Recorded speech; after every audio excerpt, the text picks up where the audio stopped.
बच्चों, आज हम पढ़ेंगे पाठ 3 बस की यात्रा। इसके लेखक हैं हरिशंकर परसाई जी। हम 5 मित्रों ने तय किया कि शाम 4 बजे की बस से चलें। पन्ना से इस कंपनी की बस सतना के लिए घंटे भर बाद मिलती है, जो जबलपुर की ट्रेन मिला देती है। सुबह घर पहुंच जाएंगे। हम में से 2 को सुबह काम पर हाजिर होना था, इसीलिए वापसी का यही रास्ता अपनाना जरूरी था। लोगों ने सलाह दी कि समझदार आदमी इस शाम वाली बस से सफ़र नहीं करते। क्या रास्ते में डाकू मिलते हैं? नहीं नहीं, यह बस डाकिन है। बस को देखा तो श्रद्धा उमड़ पड़ी। खूब वयोवृद्ध थी, सदियों का अनुभव लिए हुए इसीलिए लोग इससे सफ़र नहीं करना चाहते थे कि वृद्धावस्था में इसे कष्ट होगा। यह बस पूजा के योग्य थी, उस पर सवार कैसे हुआ जा सकता है। बस कंपनी के एक हिस्सेदार भी उसी बस से जा रहे थे। हमने उनसे पूछा, यह बस चलती भी है? वह बोले, चलती क्यों नहीं है जी, अभी चलेगी। हमने कहा, वही तो हम देखना चाहते हैं, अपने आप चलती है यह? हाँ जी, और कैसे चलेगी? गजब हो गया, ऐसी बस अपने आप भी चलती है। हम आगा पीछा करने लगे। डॉक्टर मित्र ने कहा, डरो मत, चलो, बस अनुभवी है, नई नवेली बसों से ज़्यादा विश्वसनीय है, हमें बेटों की तरह प्यार से गोद में ले चलेगी। हम बैठ गए। जो छोड़ने आए थे वे इस तरह देख रहे थे जैसे अंतिम विदा दे रहे हों। उनकी आंखें कह रही थी, आना जाना तो लगा ही रहता है, आया है सो जाएगा, राजा रंक फकीर। आदमी के कूच करने के लिए एक निमित्त चाहिए। इंजन सचमुच स्टार्ट हो गया, ऐसा जैसे सारी बस ही इंजन है और हम इंजन के भीतर बैठे हैं। कांच बहुत कम बचे थे और जो बचे थे उससे हमें बचना था। हम फौरन खिड़की से दूर सरक गए। इंजन चल रहा था, हमें लग रहा था कि हमारी सीट के नीचे ही इंजन है। बस सचमुच चल पड़ी और हमें लगा कि यह गांधी जी के असहयोग और सविनय अवज्ञा आंदोलनों के वक्त अवश्य जवान रही होगी। उसे ट्रेनिंग मिल चुकी थी।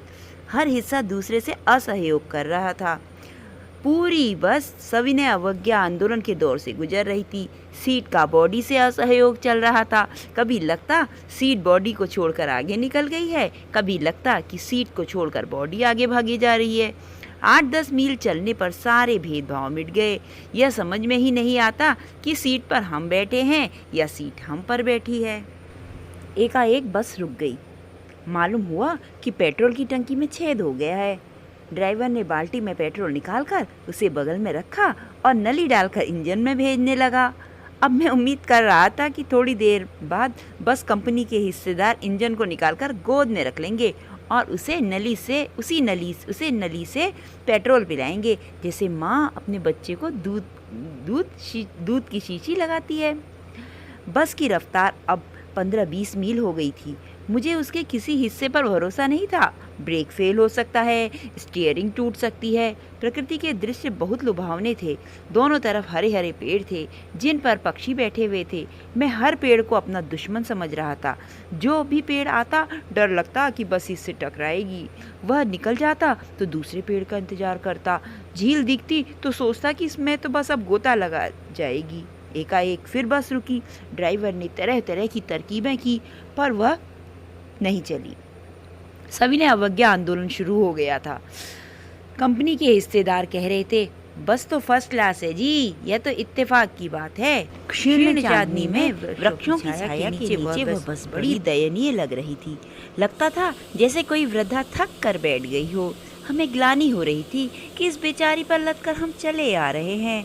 अगर इसका प्राणांत हो गया तो हमें इस बियाबान में इसकी अंत्येष्टि करनी पड़ेगी। हिस्सेदार साहब ने इंजन खोला और कुछ सुधारा। बस आगे चली। उसकी चाल कम हो गई थी। धीरे धीरे वृद्धा की आंखों की ज्योति जाने लगी। चांदनी में रास्ता टटोल कर वह रेंग रही थी। आगे या पीछे से कोई गाड़ी आती दिखती तो वह एकदम किनारे खड़ी हो जाती और कहती, निकल जाओ बेटी, अपनी तो वह उम्र ही नहीं रही।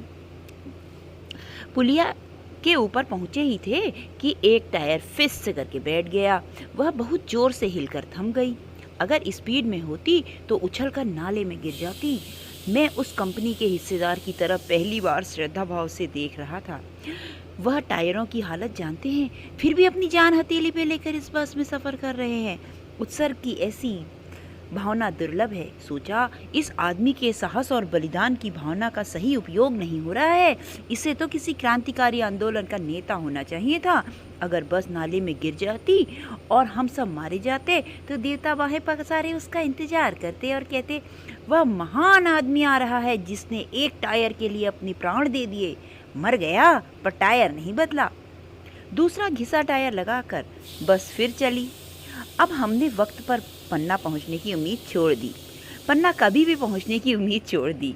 पन्ना क्या, कहीं भी कभी भी पहुंचने की उम्मीद छोड़ दी थी। लगता था जिंदगी इसी बस में गुजारनी है और इसे सीधे उस लोक को प्रयाण कर जाना है। इस पृथ्वी पर कोई उसकी मंजिल नहीं है। हमारी बेताबी, तनाव सब खत्म हो गए। हम बड़े इत्मीनान से घर की तरह बैठ गए और सारी चिंता जाती रही और हंसी मजाक चालू हो गया।